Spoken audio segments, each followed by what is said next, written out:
Esta mañana tenemos el tema que nos corresponde. Estamos hoy día cerrando el tema 10. El tema 10 de la primera parte de la serie Creer. El tema 10 de esta primera serie, y hemos dividido la serie Creer, hemos dicho, en 3 ciclos de 10 lecciones cada uno, no de 8 lecciones como hemos tenido siempre. Así que algunos ya estaban clausurando la lección en la 8 pensando que eran 8, no, son 10. El domingo pasado se habló del tema mayordomía, que fue el tema 9, y hoy el tema 10 es el tema de la eternidad, la eternidad. Esta es la primera serie de 10 temas que tienen que ver dentro de Creer con la sección Pensar. Es decir, que tenemos que tener de ADN en nuestra mente, cuál debe ser nuestra visión, cuál debe ser nuestra forma de pensar como cristianos. El año que viene, en el mes de marzo, seguiremos en el segundo tramo de la serie Creer con 10 temas más sobre ahora el subtítulo Actuar, cómo debemos de actuar los cristianos. Y luego seguiremos con la tercera y último tramo de la serie Creer, que seguirá en el segundo semestre del próximo año con 10 temas más que tendrán que ver con ser, cómo el cristiano debemos ser.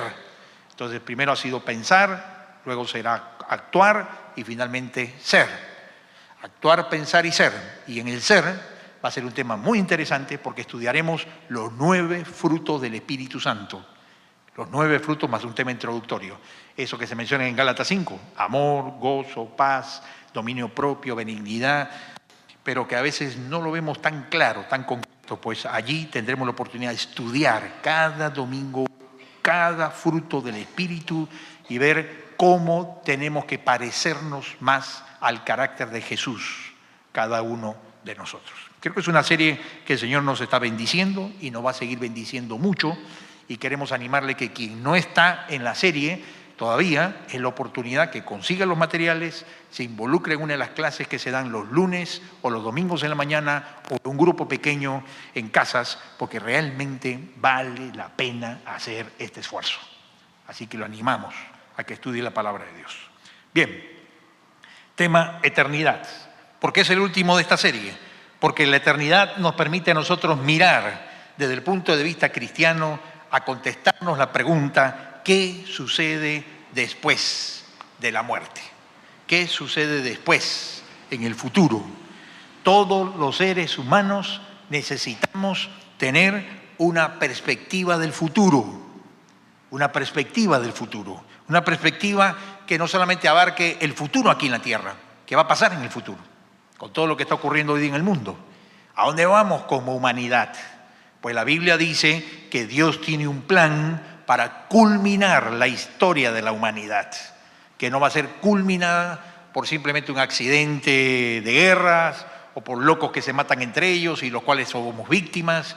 La tierra siente que el mundo del barco de la humanidad va a la deriva, pero la palabra de Dios nos dice que Dios ha planeado la última etapa de la historia de la humanidad, como ha dirigido los cauces de la historia de su comienzo a su fin.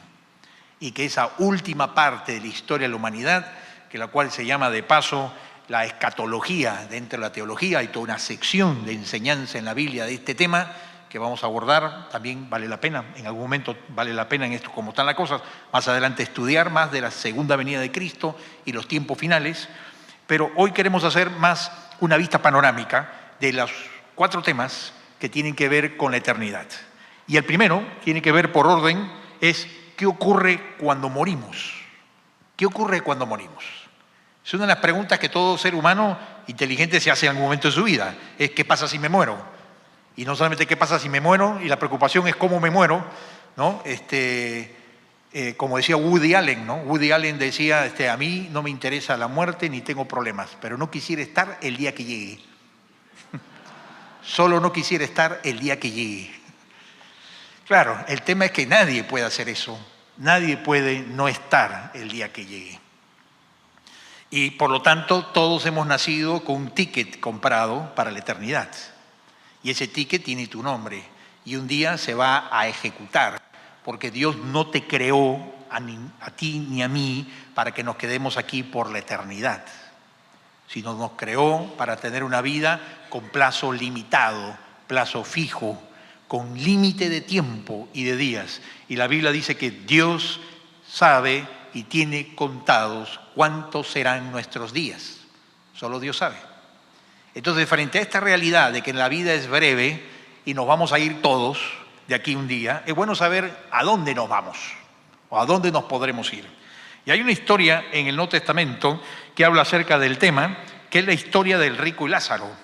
La historia del rico y Lázaro es una historia, no una parábola, hay que aclarar esto, en que Jesús menciona justamente la realidad de lo que pasa cuando un hombre muere. Y es bueno ver algunos versículos de ellos. Dice allí el Señor hablando de estos dos personajes, el rico Epulón, ¿no?, como lo llaman algunos, y Lázaro, el mendigo que estaba a su puerta, ¿te acuerdas, no es cierto? En la figura que vemos allí, ¿no? El rico que se daba banquetes espléndidos, vestidos tentosamente, ¿no es cierto?, con las mejores marcas del mundo, y el mendigo a la puerta, que no le daban nada de comer y que los perros lamían las llagas de sus heridas. El cuadro aquí es la indiferencia del hombre que tiene, la indiferencia que tiene y siente por el que no tiene, ojo con eso, y no es porque era rico que se salva, no es porque era rico que se pierde, ni el pobre se salva porque era pobre, como algunos quieren decir, en la teología de la liberación malentendida, sino que aquí es la actitud de este rico egoísta, sin compasión, sin misericordia por los necesitados, sin amor al prójimo. Y por otro lado, aunque no se menciona en el texto la actitud de Lázaro que explica por qué él sí se va a salvar, lo que habla es que evidentemente en el dolor, en la dificultad, en los límites, en la pobreza y enfermedad que pasó este hombre llamado Lázaro en la historia, es alguien que evidentemente puso su fe, su consuelo y su confianza en Dios, nuestro Señor. Y dice allí luego entonces el texto que resulta que murió el mendigo y los ángeles se lo llevaron para que estuviera al lado de Abraham. También murió el rico y lo sepultaron. Y nota tú los dos lenguajes cómo es que contrastan, ¿no? Dice que cuando murió el mendigo, ¿qué pasó? ¿Quiénes vinieron? Los ángeles del Señor. Dios los mandó. Y esto es lo que dice la palabra, que cuando un creyente, cuando uno de nosotros que se ha arrepentido de sus pecados, una persona que ha entregado su vida a Cristo, que antes de partir de esta tierra, no después, porque después ya nadie ni ninguna ceremonia religiosa cambia tu destino eterno. Es antes de morir que tienes que definirte aquí en la tierra. ¿Crees en Jesucristo para salvación o no? Y te quedas para condenación. Eso se define antes de morir. Después de muerto, nadie tiene el poder en la tierra de cambiar tu lugar a donde vas, en el cielo o fuera del cielo en la eternidad. Y aquí esta persona dice que los ángeles le enviaron. Así que cuando uno muere, en primer lugar, te dice aquí que los ángeles te recibirán. Y esto nos da un cuadro de que, en primer lugar, el morir es pasar de una habitación a otra, en la cual pasamos de este mundo material, visible, materialmente hablando, pasamos a otro mundo también visible, en donde vamos a poder conocernos y reconocernos, pero que es espiritual y eterno, y en el cual, como vamos a ver más adelante, también tendremos cuerpos físicos glorificados. Pero el énfasis aquí que quería dar es cómo es que la muerte es un paso en el que ángeles te reciben, es decir, no hay temor, no hay motivo, no estás entrando a la oscuridad, no estás entrando por ahí como algunos que escribían estas enseñanzas acerca de vida más allá de la vida, ¿no es cierto? Que hablaban del túnel oscuro en que entrabas de pronto, ¿no es cierto? No, no existe tal cosa. Jesucristo lo dijo, yo me voy e iré para preparar lugar para vosotros. En la casa de mi Padre muchas moradas hay, no tengan miedo. Y el Señor nos está hablando de qué ejemplo más lindo de que ir a la eternidad es ir ¿a dónde? A la casa del Padre. Yo me imagino siempre los domingos, ¿no es cierto? Cuando íbamos todos a la casa de mis padres, cuando vivían entonces, y en la casa de los padres nos reuníamos y almorzábamos y charlábamos y eran momentos felices, preciosos. Pues esa es la figura que Jesús nos dice, que el que cree en Él no va a un túnel oscuro, no va a un pampón eterno, no va a la nada, ni se fusiona con la Pachamama, pobrecitos los que creen en eso. sino que dice que se nos va directo a la eternidad y dice, donde yo esté, vosotros estaréis conmigo. Así que veremos a Jesús cara a cara y estaremos con Él por la eternidad. Y el cielo es como la casa del Padre, es decir, un lugar de amor, luz y bendición y paz. Y nos reconoceremos, no hay temor, ni motivo de temor, ni hay oscuridad, ni hay indefinición, sino es la casa del Padre. ¿Sabías eso tú? Qué importante recordar los cristianos que tenemos esa esperanza, que entonces ir a la casa del Padre no es motivo de miedo ni de temor. Podemos confiar que los ángeles vendrán a recibirnos y nos llevarán al lado de Abraham, dice el texto. ¿Por qué al lado de Abraham? Porque recuerden que en la Biblia, hasta la muerte de Cristo y su resurrección, en el Antiguo Testamento, cuando se hablaba de lo que llamamos hoy el cielo, se hablaba del seno de Abraham o el lugar de Abraham, a donde iban los justos, los que creían en el Mesías que iba a devenir. Y el Hades era el equivalente a lo que hoy llamamos el lugar de condenación, el infierno. Así que los nombres de los lugares, no los lugares, pero los nombres de los lugares cambian. En el Antiguo Testamento, seno de Abraham o lugar de Abraham para los salvados, y Hades para los condenados. Y en el Nuevo Testamento es lo que llamamos comúnmente los cristianos el cielo y el infierno, o el lugar de salvación, la casa del Padre, o el lugar fuera de la casa del Padre, en donde será el lloro y el crujir de dientes en las tinieblas por la eternidad, como dice el Señor. Así que estos son los nombres que se utilizan todavía en los evangelios. ¿Por qué? Porque todavía en los evangelios Jesús no había muerto y resucitado. Y por lo tanto se utilizan los nombres del Antiguo Testamento todavía. Recién estos nombres, cielo e infierno, se usan a partir de la resurrección en Hechos 1 en adelante, en las epístolas, para entender por qué el cambio de nombres. Ahora, fíjate otro dato importante que nos dicen de qué ocurre después de la muerte.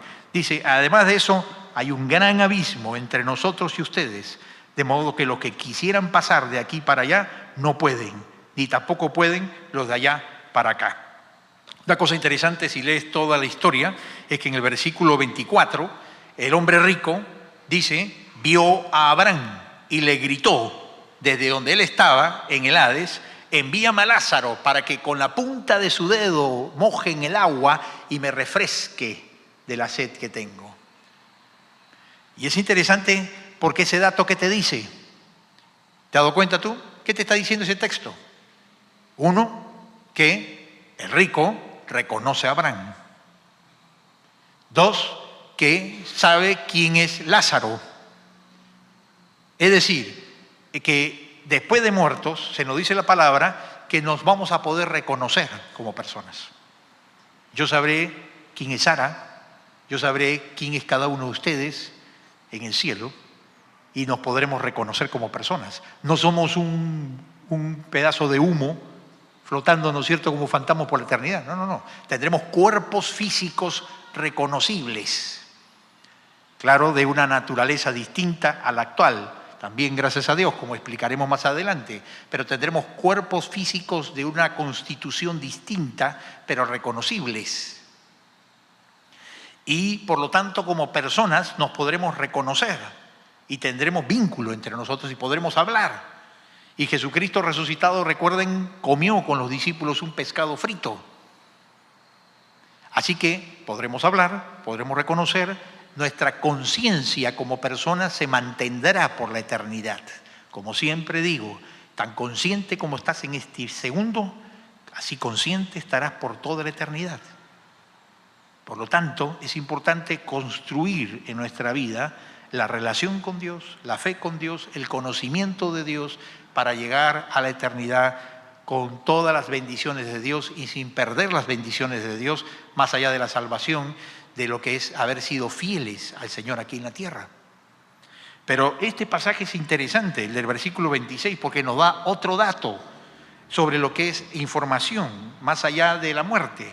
Dice aquí que está pidiéndole el rico a Abraham que Lázaro pueda ir a hablarle a su familia que está en la tierra, porque le dice, no quiero que lleguen aquí donde yo estoy, en el lugar de tinieblas. Y Abraham le contesta, Dios dejó la ley y los profetas para que escuchen, para que tus hermanos conozcan al Señor. Y ese decir que dejé la ley y los profetas, ¿qué significa? que he dejado testimonio, la Biblia, lo que sería para nosotros la Biblia. El Señor Abraham le está diciendo, mira, la Biblia está allí y hay quienes predican el Evangelio en la tierra. Que lo escuchen a los que están predicando el Evangelio tus hermanos, es suficiente para que se salven. No tiene que ir nadie de aquí, desde la eternidad, para hablarles. Y Abraham añade más, dice, y si fuera alguien de la eternidad, tampoco le creerían si no están dispuestos a creer la predicación del Evangelio. O sea, la importancia de la predicación del Evangelio como el único medio para que lleguemos a la eternidad, pero una eternidad con Dios, a una eternidad fuera de las tinieblas, a una eternidad para gozar y servir a Cristo, no una eternidad sin Cristo, porque en la eternidad Dios te dejará donde quisiste estar en la tierra. Los que quisieron seguir a Cristo, seguirán con Cristo en la eternidad. Los que no siguieron a Cristo en la tierra, no seguirán a Cristo por toda la eternidad. Y estarán fuera de Él, fuera de la casa del Padre. O sea, Dios va a darte lo que en tu corazón elegiste aquí en la tierra. Ahora, fíjate, esta frase que dice hay un gran abismo entre nosotros, ¿qué significa? Que nadie podía volver del cielo o del infierno a la tierra. Nadie podía volver. Así que esto es importante dato, porque hoy día han comenzado a aparecer los cassettes, los CDs, los mensajes, los DVDs del que volví del cielo, que volví del infierno. ¿No es cierto? Todo el mundo de pronto ahora va y viene como si fuera tren esto. Escucho, ¿no?, que regresó del cielo y me ha contado, estaba muerto y después de muerto vio a Dios y ha regresado con un mensaje. Ninguna de esas cosas son factibles según la Biblia. No existe tal testimonio. Esas cosas pueden tener explicaciones médicas, de estar al umbral de la muerte y el cerebro se te desconfigura, puede tener experiencias místicas, lo que tú quieres, pero no tiene ningún fundamento en la palabra de Dios. Es decir, tal cosa no es posible. Son tonterías, no existen. La Biblia dice, hay un gran abismo que separa en lo que es el lugar del destino eterno del hombre y la mujer con lo que es la tierra. Y no hay tal cosa como metropolitano para ir y venir aquí cuando uno quiere ir y vuelta. Sí, hay un gran abismo, una gran separación. Por lo tanto, no debemos hacer caso a los testimonios de las personas que creen decir que vienen de la eternidad. Sobre la muerte, esto es lo principal que creemos importante señalar. Pero a la muerte vamos a llegar nosotros por que también va a haber una resurrección del cuerpo. Fíjate cómo dice en 1 Corintios 15 el apóstol Pablo, la resurrección con la muerte están muy profundamente ligadas. Cuando uno muere, inmediatamente que tú mueres, tu espíritu, es decir, tú como persona, tu espíritu y tu alma, tu ser completo, consciente de ti mismo, va directo a la presencia de Cristo. Y tu cuerpo es el que lo van a mandar al cementerio. Cremación o ataúd, tú escogerás. Pero el cuerpo se deshará aquí. Pero tú como persona consciente, espíritu y alma, no humo flotando, sino tu ser, se van directo. Cierra los ojos acá, directo los abres con el Señor Jesús. Lo cual debe hacernos pensar, ¿cómo estaremos frente al Señor después de haber vivido en la tierra? ¿No? ¿Nos podrá decir, buen mi siervo fiel, entra en el gozo de tu Señor? ¿Hemos sido fieles aquí al Señor? Porque cuando yo pienso en esto, yo no puedo decirlo así de paporreta, sin pensarlo. Cuando digo que cerraré los ojos aquí un día y los abriré frente al Señor Jesús, yo digo, mamá mía, ¿cómo he vivido mi vida en la tierra? ¿Realmente he honrado a mi Dios para mirarle a la cara al Señor? ¿Realmente estás honrando al Señor con tu vida, con tu espíritu, con tu alma y con tu cuerpo? Qué tremendo, ¿no? Miraremos al Señor Jesucristo cara a cara. Y yo creo que no le miraremos, estaremos postrados a sus pies. Delante del Señor, postrados delante de los pies del Señor Jesucristo, porque le miraremos y tendrá las heridas en las manos, en los pies y en el costado. Y miraremos al Cordero de Dios vivo, que murió por nosotros. Va a ser tremendo ese encuentro con el Señor. Yo creo que va a ser tremendo. Y va a ser un arrodillarse, un adorarle al Señor y un llorar y un agradecerle por el amor que ha tenido con nosotros todos los años de nuestra peregrinación aquí en la tierra. Cuánta paciencia nos tuvo, cuánto amor, cuánto perdón, cuánta misericordia. ¿Te has puesto a pensar en ese encuentro un día? Porque estamos pensando en la muerte, que si me atropellan o que me quede, sé yo, ¿no es cierto? ¿Te has pensado lo que pasa después de la muerte? ¿Tu encuentro con Jesús? Piensa más en eso, porque el Señor dice que irás a la casa del Padre. ¿Cómo será tu encuentro con el Señor Jesús? ¿Qué le dirás? ¿Cuál será tu sentir del corazón? Es para pensarlo, ¿no? Para eso estamos aquí, para pensar en estas cosas. Pero la resurrección vendrá, porque dejamos el cuerpo este que se muere, que es para simplemente esta carrocería es para este tiempo aquí en la tierra, pero hay otro que va a recibir el Señor para la eternidad. Y Pablo lo explica. Y Pablo en Corintios 15 nos da respuestas a 3 preguntas con respecto a la resurrección. Este primer versículo nos contesta la pregunta: ¿por qué es necesaria la resurrección? ¿Por qué tiene que haber resurrección? ¿Te has puesto a pensar? ¿Por qué tiene que haber algo como resurrección? ¿Por qué no morimos y no vamos en espíritu y alma nomás a la eternidad? ¿Por qué no nos quedamos en espíritu y alma por la eternidad? La resurrección es necesaria porque dice aquí que la carne y la sangre, es decir, este cuerpo que tenemos ahora físico, mortal, no pueden heredar el reino de Dios, ni la corrupción hereda la incorrupción. Acá corrupción no es corrupción por la que estamos acostumbrados a hablar de los gobiernos y de los políticos. Es la corrupción en el sentido de que el cuerpo se corrompe, se deteriora, se degrada y se hace polvo. No es corrupción moral, es corrupción física. Es cuando el cuerpo se hace polvo, a eso se refiere. Así que el reino de Dios no puede estar alguien quien tiene un cuerpo que es corruptible, que es mortal, que se va a morir de edad, de viejo o de enfermo, sino que necesitamos, para entrar en el reino eterno de Dios, necesitamos un cuerpo que resista la eternidad. Esa es la razón principal por que se necesita resurrección. Necesitamos cuerpos nuevos para resistir la eternidad y para que en la eternidad podamos nosotros poder estar participando de todo lo que Dios quiere en la eternidad. Y nota tú, para la eternidad necesitamos no solamente espíritu y alma, sino un cuerpo físico, pero un cuerpo físico que ya no se enferme, un cuerpo físico como recibiremos en la resurrección, que no necesitará anteojos, que no tendrá ninguna limitación física, que no envejecerá, no se enfermará, ni morirá más. Nunca más saborearemos la muerte. Qué tremendo, ¿no?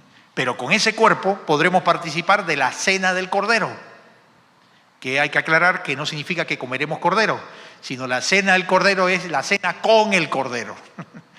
Está como los cristianos que predicaban en un pueblo y decía una persona que no conocía a los evangélicos, decía, no sé, es una secta que comen cordero, dice, porque predican de la cena del Cordero. No entendía nada, ¿no es cierto? Esto es lo que significa. La cena del Cordero, ¿qué significa? Que como Jesús, cuando resucitó, comió pescado con los discípulos, significa que tenía dientes, significa que tenía cuerpo para que pueda haber comido un pescado con el cuerpo resucitado.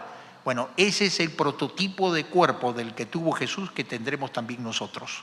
Un cuerpo físico, pero de naturaleza inmortal.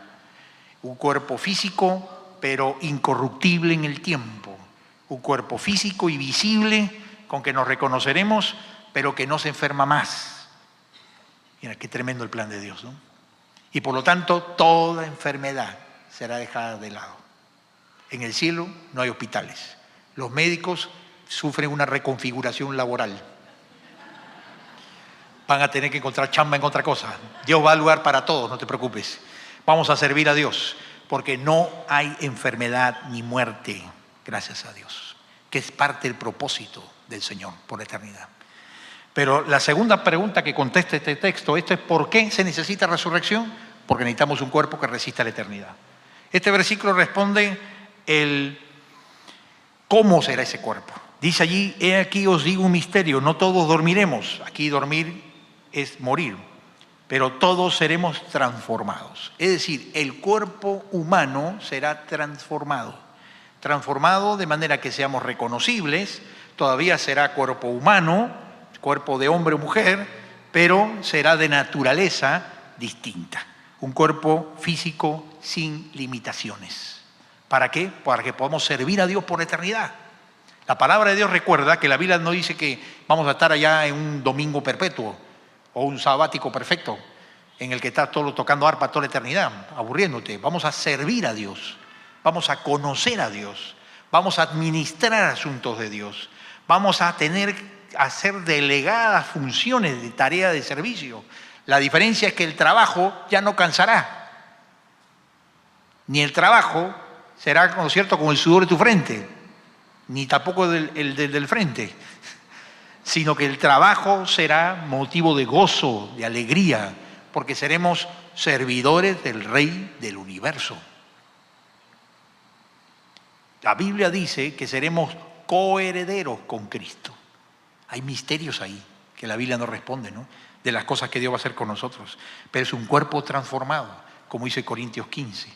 Es un cuerpo, dice Pablo, nadie siembra un árbol, sino siembras una semilla. Y la semilla luego se hace árbol. Así, tu cuerpo como está ahora no irá a la eternidad, sino que esta forma, esta naturaleza que tiene, será transformada, en la cual Dios va a insuflar todas las virtudes de la inmortalidad a nuestra característica física. El tercer versículo contesta otra pregunta. La pregunta es ¿cuándo ocurrirá la resurrección? En un momento, en un abrir y cerrar de ojos, a la final trompeta, porque se tocará la trompeta y los muertos serán resucitados incorruptibles y nosotros seremos transformados. ¿Cuándo ocurrirá la resurrección? Es en esa final trompeta, cuando se toca la trompeta, 1 Tesalonicenses 4, 16 y 17, los que les gusta ser un poco más estudiosos, un poquito más exhaustivos, pueden anotarlo. 1 Tesalonicenses 4, 16 y 17, Pablo dice que cuando el Señor Jesucristo venga por segunda vez a la tierra, recuerden que la Biblia habla de la venida de Cristo, que vamos a hablar en un momento, Él tocará una trompeta a los ángeles y los muertos cristianos, todos los cristianos que hayan muerto en fe de todas las generaciones, resucitarán sus cuerpos. Resucitarán sus cuerpos. Así que los que tenían espíritu y alma en la presencia de Dios del momento en que murieron y entraron a su presencia, recibirán sus cuerpos glorificados. Porque recuerden que nosotros somos más que el cuerpo como personas.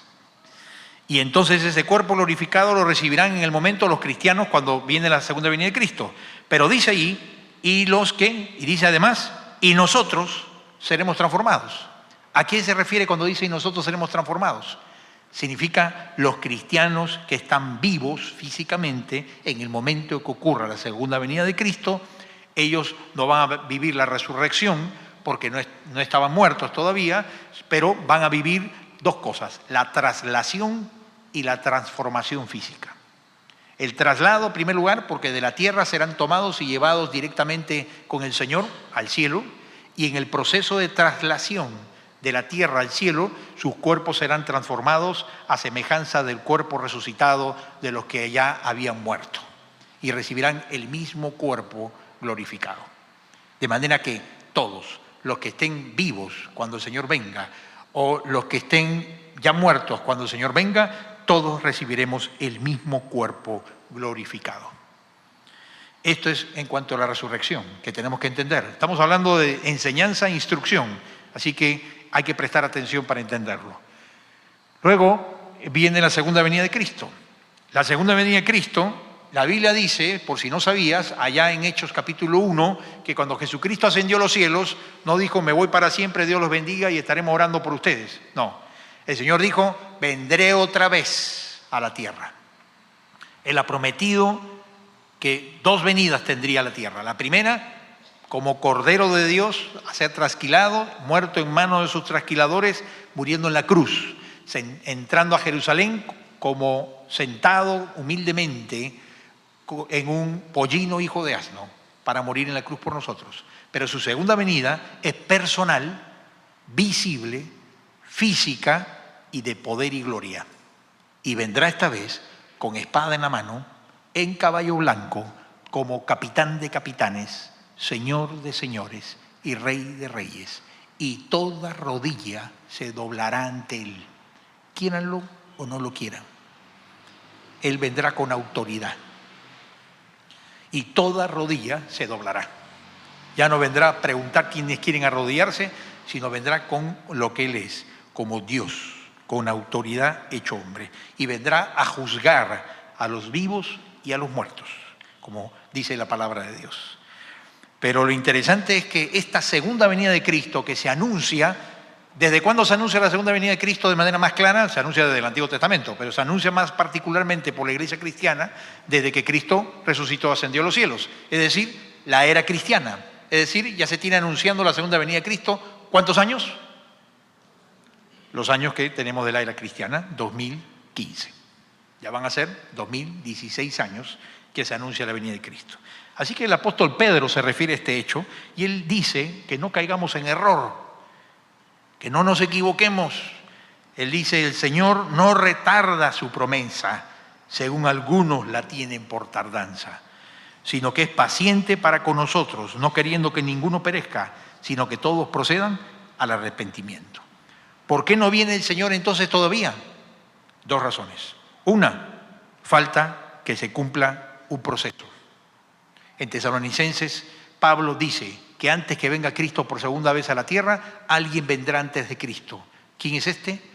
El falso Mesías, el llamado anticristo, que algunos por desconocimiento bíblico creen que es contra Cristo. No, anticristo en el griego, que es la palabra que está escrito, anti o ante, no es contra, sino en lugar de, es decir, se hace pasar, supuesto Mesías, ¿no? Viene en nombre del Mesías, o se hace pasar por el Mesías. El anticristo es uno que se hace pasar por Cristo y que Israel lo adorará como al verdadero Mesías, porque negó a Jesucristo, adorarán al falso Cristo. Y en segundo lugar, los árabes lo reconocerán también como enviado y profeta de Dios. Y este falso Mesías, dice la Biblia, logrará lo que nadie ha logrado, que se junten judíos y árabes y se pongan de acuerdo para reconstruir el templo de Jerusalén. Y habrá 3 años y medio de una paz mundial impresionante. Le van a dar todos los premios, Premio Nobel de la Paz, le van a dar el premio de la ONU, y finalmente, cuando tenga todo el poder y todo el reconocimiento mundial, se transformará y mostrará su verdadera naturaleza, como el que crea una dictadura mundial y va a imponer el sello del 666, del cual el que no come, no compra, no trabaja, sino adora al anticristo. Esto es lo que dice la Biblia, va a ocurrir la venida del falso Mesías o el anticristo antes de la segunda venida de Cristo. El tema es que dice allí, por eso es que otra razón por la cual el Señor no viene todavía, tercera línea, porque Él es paciente para con nosotros, no queriendo que ninguno perezca, sino que todos procedan al arrepentimiento. Es decir, ¿por qué el Señor no viene todavía? Porque faltan esas personas que tú conoces y que yo conozco y que no conocemos nosotros, pero que están en el mundo, aquí en el Perú y en los confines de la tierra, y que no conocen al Señor Jesucristo todavía. Y Dios misericordioso está dando tiempo para que se predique el Evangelio y más gente se arrepienta. El tiempo hasta su venida de Cristo, segunda venida de Cristo, es tiempo de misericordia sobre el mundo antes que vengan los juicios de Dios sobre la tierra. Porque van a haber juicios de Dios sobre la tierra, vaya que van a haber juicios de Dios sobre la tierra, sobre todas las naciones poderosas y pobres de la tierra que adoran a otro Dios que no es el Señor. Y finalmente entonces dice, pero el día del Señor vendrá como ladrón en la noche, en el cual los cielos pasarán con gran estruendo y los elementos ardiendo serán deshechos, y la tierra y las obras que en ella hay serán quemadas. La Biblia dice, para claridad nuestra, que no existe tal cosa como el fin del mundo, de que desde chiquititos algunos los tenían atemorizados, ¿no? Si no toman la sopa vendrá el fin del mundo, ¿no es cierto? No hay tal cosa como fin del mundo. No hay tal cosa como tercera guerra mundial atómica que produce el fin del mundo. La Biblia no dice que así será el fin. Así que podemos estar tranquilos por ese lado. Lo que no significa que no haya una tercera guerra mundial, pero ese no será el fin. Lo que dice la Biblia es que los cielos, nota tú, los cielos, segunda línea, y la tierra, penúltima línea, serán destruidos de como son ahora, pero no destruidos para eliminarlos, sino destruidos para restaurarlos. Es como cuando agarras una casona vieja y la tiras al piso toda y la construyes de nuevo, pero según el molde original. Haces el proyecto original. la restauración. La Biblia lo llama la restauración de los cielos y de la tierra. Dios va a restaurar porque los cielos y la tierra han sido contaminados, dañados. Ahora acaban de aprobar con lágrimas de que van a tratar de que solamente aumente 2 grados más o menos de 2 grados más de calor la tierra. La tierra está agonizando y nos lo dicen las especies que viven en la tierra, que están desapareciendo por la explotación, por la codicia sin medida material del hombre de querer estar sacándole todo provecho a la tierra para riqueza material sin importarle un pepino la creación que Dios hizo y el equilibrio, porque el equilibrio significa perder plata, cuidar el medio ambiente significa perder plata y todos quieren dinero, dinero y más dinero, nada más. Todos los países igual. El primer mayor contaminante del mundo, contaminador del mundo es la China, segundo es Estados Unidos. Y nadie quiere bajar sus fábricas para seguir corriendo más riqueza, más riqueza. Por eso es que todo será transformado y la forma de transformarlo que Dios va a usar será el fuego. Dios va a permitir que el fuego consuma todo, lo que dice allí, ¿no? Serán quemadas, todas las cosas serán quemadas. Por eso que Pedro termina diciendo, puesto que todas estas cosas han de ser deshechas, ¿cómo no debéis vosotros andar en santa y piadosa manera de vivir? ¿Qué te está diciendo Pedro? Mira, Pedro te está diciendo, mira, no te afanes tanto en esta Navidad por salir a comprar todo. Porque ¿sabes qué? Nada de lo que tienes te va a durar. No te aferres a las cosas materiales. No te aferres a las cosas de este mundo, porque nada podrás llevar y todo se va a quemar. ¿Qué significa entonces? ¿Que no vamos a vivir un árbol, pastor, entonces y nos volvemos cavernícolas? No, significa que hay que vivir con lo que necesitas, pero no vivir afanados por la competencia de que el otro tiene esto, el hijito del otro tiene esto, entonces mi hijito también tiene que tener más. Y caemos en la competencia, en la codicia, en la vanidad, en el orgullo, en la tontería humana del creer que teniendo más somos más, ignorando que muchas veces teniendo más nos convertimos en menos, porque nuestro corazón se pervierte, se deforma, poniendo nuestro sentido de valor personal en cosas materiales y no en Cristo. Entonces, finalmente Pedro nos advierte que vendrá el cielo nuevo y tierra nueva. Apocalipsis, el apóstol Juan dice, vi un cielo nuevo y una tierra nueva, porque el primer cielo y la primera tierra pasaron y el mar ya no existía más. Así que este verano vaya a la playa, porque el mar ya no va a haber después más. Así que tírese 2, 3 veces diciendo ya no va a haber mar, ¿cierto? Así que los muy, los cangrejos, las gaviotas, todo se acabó.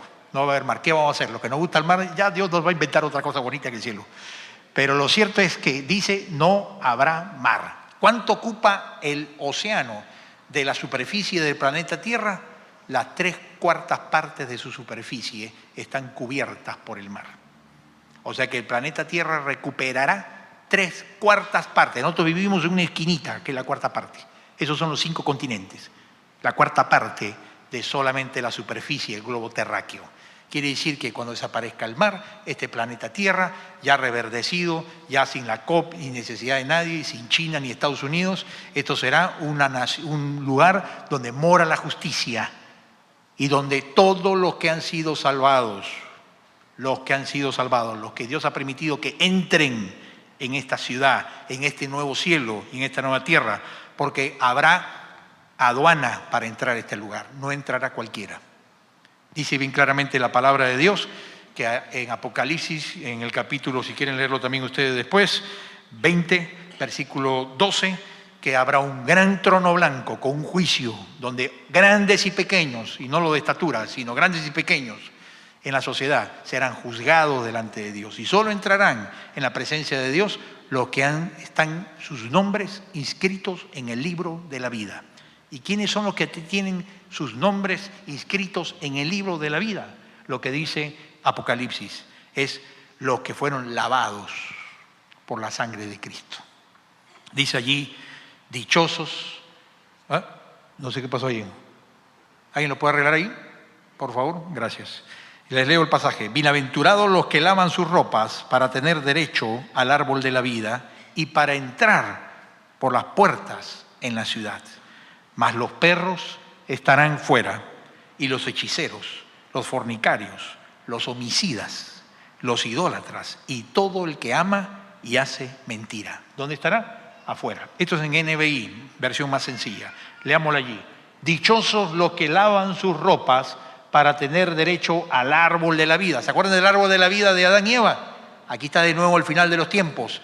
Porque, ¿se acuerdan que el ángel con una espada flamígera expulsó del huerto de Edén a Adán y Eva para que no puedan seguir comiendo el árbol de la vida? Bueno, ahora podremos entrar y tener acceso a este árbol de la vida que simboliza el acceso a la vida eterna. Es el símbolo de la vida eterna.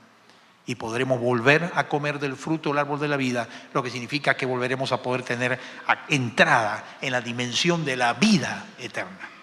¿Por qué?